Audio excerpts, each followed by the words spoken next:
जय माता दी दोस्तों, आपके अपने चैनल मोहिनी जाल में आपका बहुत बहुत स्वागत है। माँ दुर्गा की कृपा आप और आपके परिवार पर सदैव बनी रहे। दोस्तों, नवरात्रि के 9 दिन के उत्सव का आज अंतिम दिन है। आज माँ दुर्गा के 9वें स्वरूप माँ सिद्धिदात्री की पूजा अर्चना की जाएगी। जैसे कि इनके नाम से स्पष्ट है, माँ का ये स्वरूप सभी प्रकार की सिद्धि और मोक्ष देने वाला माना गया है।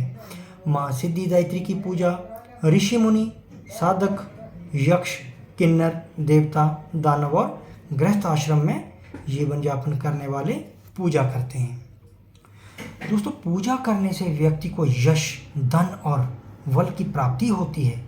साथ ही माता की सच्चे मन से आराधना करने पर अष्ट सिद्धियां प्राप्त करती हैं। तो आइए मैं बताता हूँ माता सिद्धिदात्री पूजा विधि, मंत्र और महत्वपूर्ण जानकारी। तो माता की कृपा से कैसे सिद्धियां मिलती हैं। माता सिद्धिदात्री के पास गरिमा, लदिमा, प्राप्ति, वशिष्ठत्व, प्राकाम्य, महिमा, अणिमा और ईशित्व, ये 8 सिद्धियां हैं। ये सभी सिद्धियां माता की कृपा और पूजा अर्चना से प्राप्त की जा सकती हैं।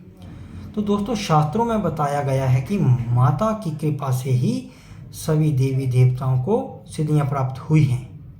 हनुमान चालीसा में उल्लेख मिलता है, अष्ट सिद्धि नवनिधि के दाता, असवर दीन जानकी माता में इन्हीं अष्ट सिद्धियों के बारे में बताया गया है।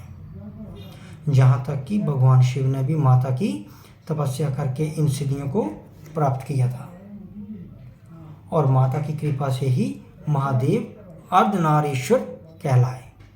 भगवान शिव का आधा शरीर पुरुष और आधा देवी का हो गया था। 9वें दिन सिद्धिदात्री की पूजा करने के लिए नवाहन का प्रसाद और नवरस युक्त भोजन के साथ 9 प्रकार के फल, फूल आदि का अर्पण करके नवरात्रि का समापन करना चाहिए। दोस्तों, देवी भगवत पुराण में बताया गया है कि सिद्धि और मोक्ष देने वाली दुर्गा को सिद्धिदात्री कहा जाता है। ये देवी भगवान विष्णु की प्रियतमा लक्ष्मी के समान कमल के आसन पर विराजमान है। दोस्तों, इन माता के 4 हाथ हैं, जिनमें मां ने हाथों में कमल, शंख, गदा, सुदर्शन चक्र धारण की हुई है।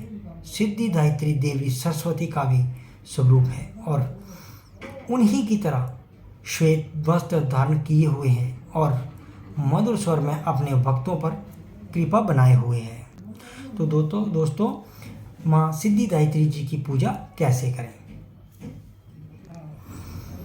माँ भगवती को इस दिन हलवा, पूड़ी, सब्जी, खीर, काले चने, फल और नारियल का भोग लगाना चाहिए। साथ ही इस दिन माँ के वाहन, योगिनियों, हथियार और अन्य देवी देवताओं के नाम से हवन पूजन करना उत्तम माना जाता है। इससे माता की कृपा प्राप्त होती है और भाग्य का भी उदय हो जाता है। दोस्तों, इस दिन माता की पूजा करते समय बैंगन या जामुन रंग के वस्त्र शुभ माना जाता है। माता सिद्धिदात्री की शास्त्रीय विधि से पूजा अर्चना करने के बाद कन्या पूजन करना चाहिए। बिना कन्या पूजन के नवरात्रि का शुभ फल प्राप्त नहीं होता। दोस्तों, कुछ घर में अष्टमी के दिन कन्या पूजन करते हैं, तो कुछ घरों में नवमी के दिन कन्या पूजन करने का विधान है। दोस्तों, कन्या पूजन में कुंवारी कन्याओं को घर बुलाकर उनके पैर धोने चाहिए और फिर मंत्र द्वारा पंचोपचार पूजन करना चाहिए। इसके बाद सभी कन्याओं और लंगूरा को पूरी, सब्जी, हलवा और काले चने आदि का भोजन कराएं। उनकी वैसे ही सेवा करें जैसे खुद माता आपके घर आई हुई हो।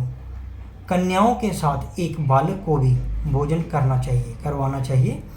बालक बटुक, भैरव और लंगूरा के रूप में पूजा की जाती है।